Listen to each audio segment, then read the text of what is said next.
अस्सलाम वालेकुम स्टूडेंट्स, मेरा नाम अम्मार मुजाहिद है और आज के इस लेक्चर में हमने मैट्रिक्स का डिटर्मिनेंट एवेल्यूएट करना है बट यूजिंग रो रिडक्शन। इससे पहले हम को फैक्टर एक्सपेंशन को यूज़ करके डिटर्मिनेंट एवेल्यूएट कर चुके हैं।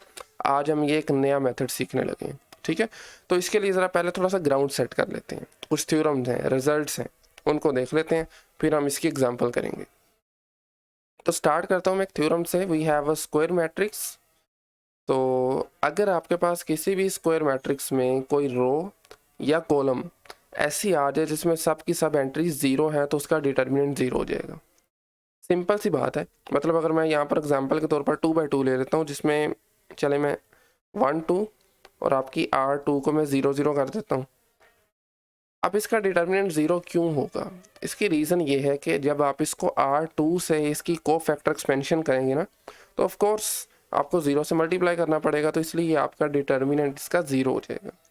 इसी तरह से अगर आपका कोई भी कॉलम किसी भी स्क्वायर मैट्रिक्स में ज़ीरोज़ का आ जाता है, तो आप अगर उस कॉलम से या उस रो से जो ज़ीरो की है, वहाँ से अगर आप उसकी को फैक्टर एक्सपेंशन करते हैं तो ज़ाहिरी सी बात है कि इसका डिटर्मिनेंट ज़ीरो हो जाएगा बाय यूजिंग द डेफिनेशन जो हमने लास्ट लेक्चर में पढ़ी है। ठीक है, वेल तो यहाँ से एक और बात हमें ये पता चली कि अगर आपके किसी भी स्क्वायर मैट्रिक्स में दो रोज या दो कॉलम्स प्रोपोर्शनल आ जाती हैं। प्रोपोर्शनल का मेरा मतलब ये है कि आप किसी एक रो को किसी स्केलर से मल्टीप्लाई करते हैं तो कोई दूसरी रो आ जाती है। मतलब R I is equal to C times R J, या फिर आपके पास यही कंडीशन कॉलम्स के लिए भी ट्रू होती है। Let's say C I is equal to D कह देता हूँ मैं सी जे।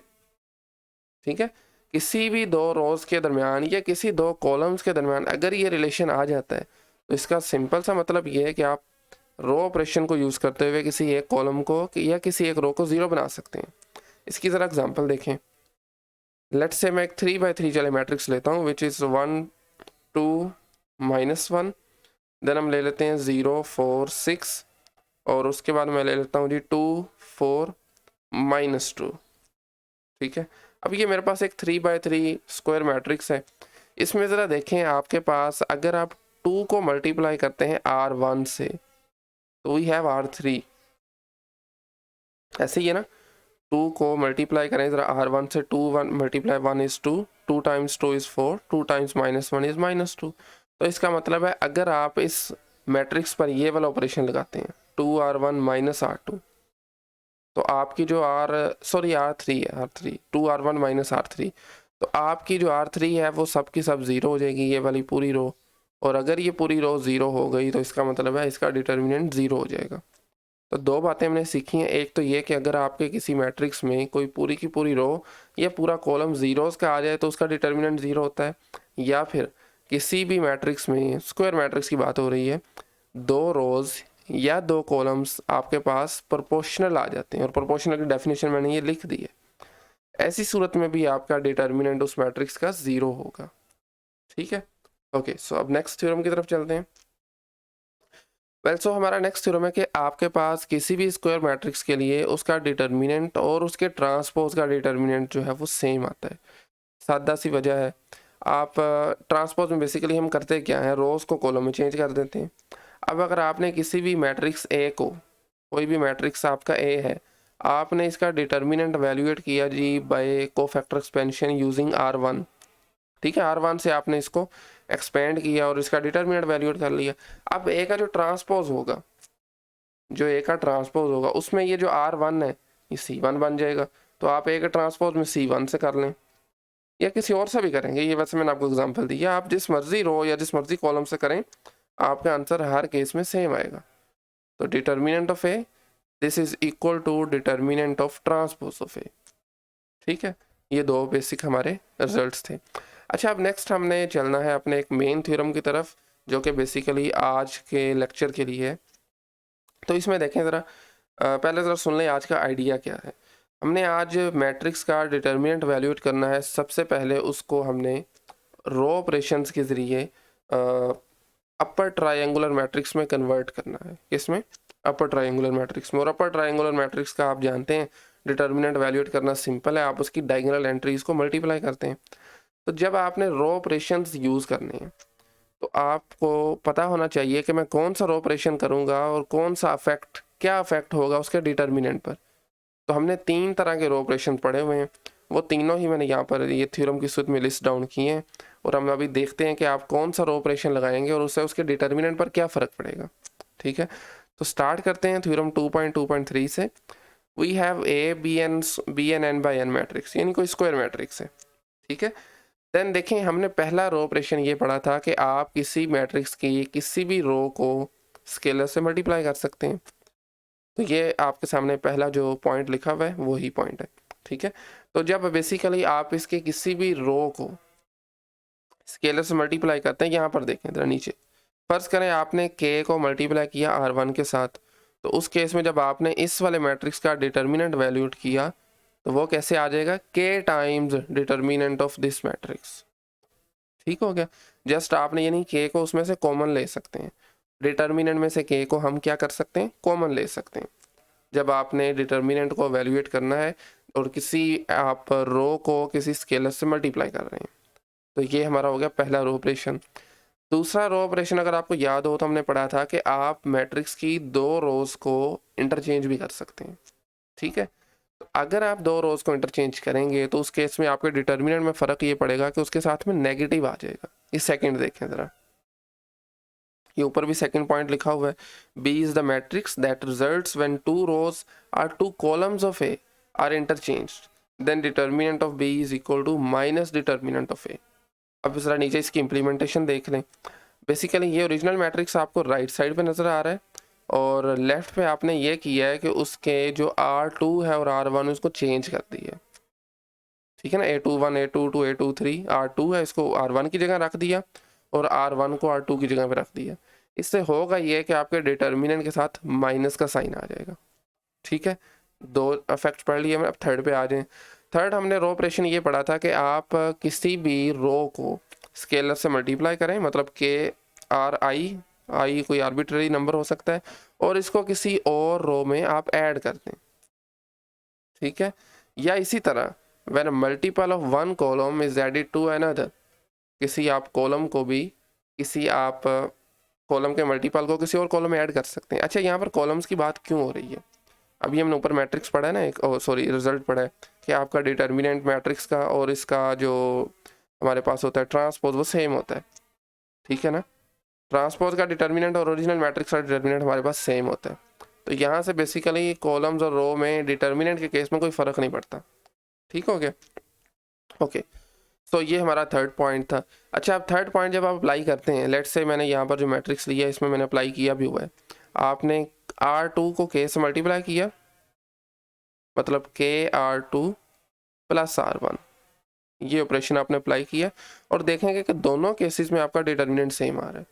यानी जो थर्ड वाला ऑपरेशन जब आप अप्लाई करेंगे तो आपके डिटर्मिनेंट पर कोई फ़र्क नहीं पड़ेगा। ठीक है, ये 3 ऑपरेशंस और इनसे होने वाले जो डिटर्मिनेंट पर अफेक्ट हैं वो आपने याद रखने हैं। अब हम ज़रा एक एग्जांपल करते हैं, उस पर ये तीनों चीज़ें अप्लाई करके उसका डिटर्मिनेंट किसी मैट्रिक्स का एवेल्युएट करेंगे। ठीक है, तो चलें ज़रा एग्जांपल की तरफ चलते हैं हम अपनी।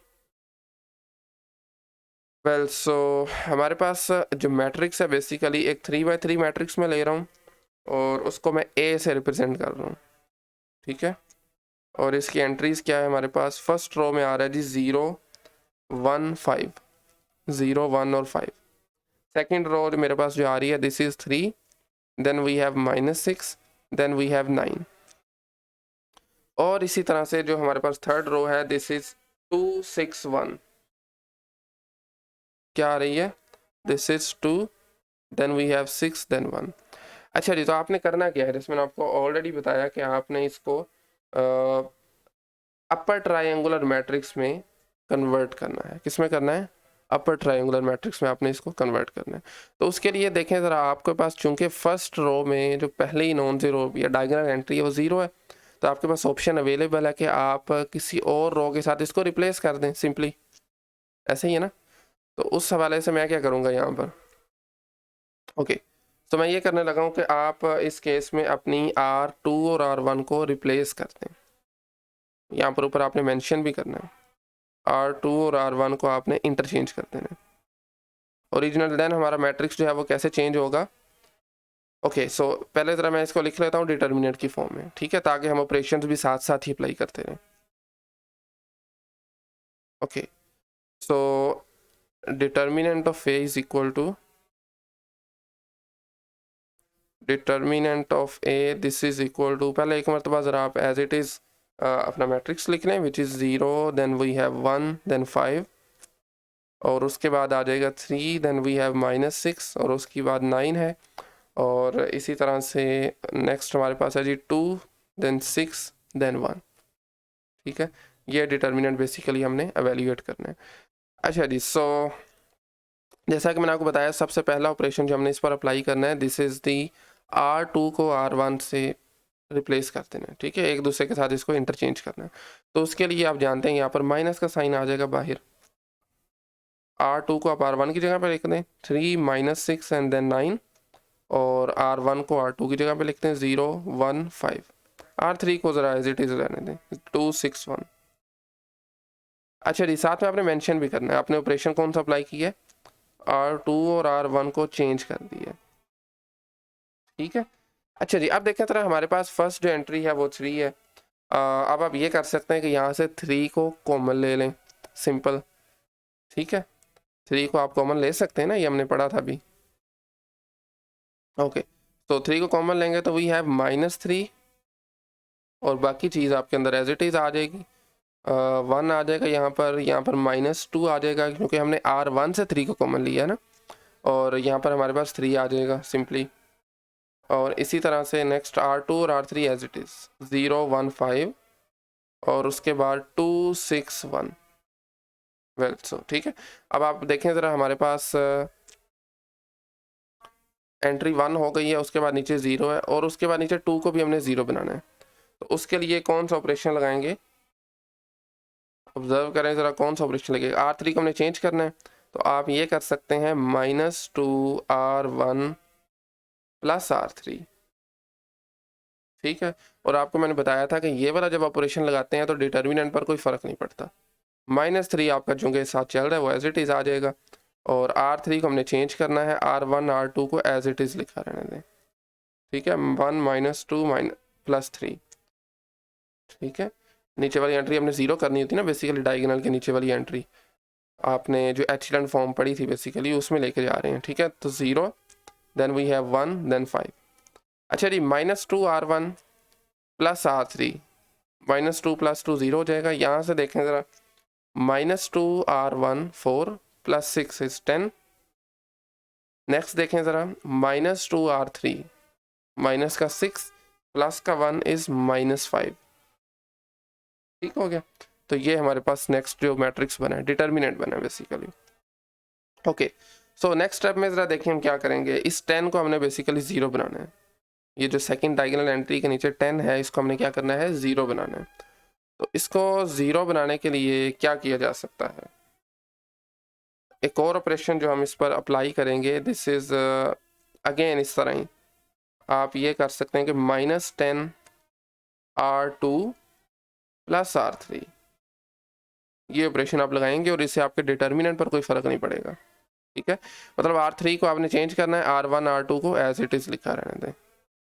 Okay, so 1, then we have -2 और देन 3। इसके बाद R2 पे आ जाएं, और R2 हमारे पास आएगी 0, देन 1 एंड देन 5।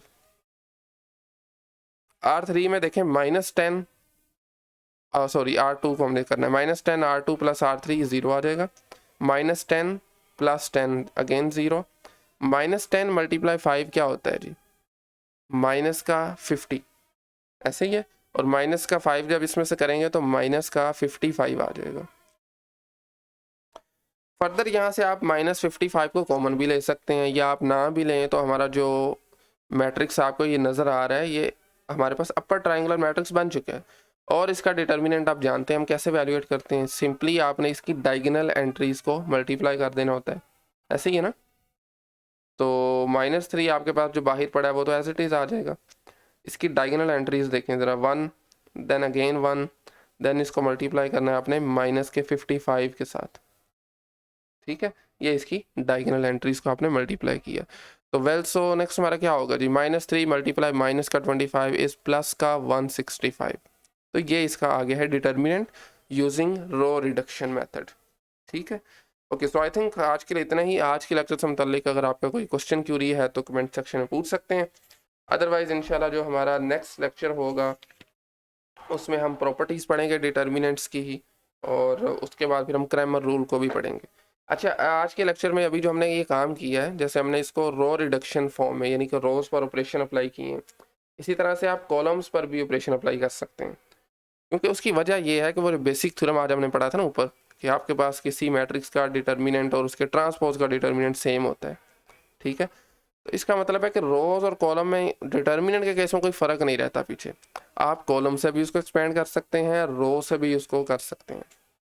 ठीक है, रो रिडक्शन फॉर्म अप्लाई करके आप उसको ट्रायंगुलर फॉर्म में ले सकते हैं, और कॉलम ऑपरेशंस भी अप्लाई कर सकते हैं आप, इन केस जब आपने डिटर्मिनेंट वैल्यूएट करना है। ठीक है, सो आई थिंक आज के लिए इतना ही। Thank you very much.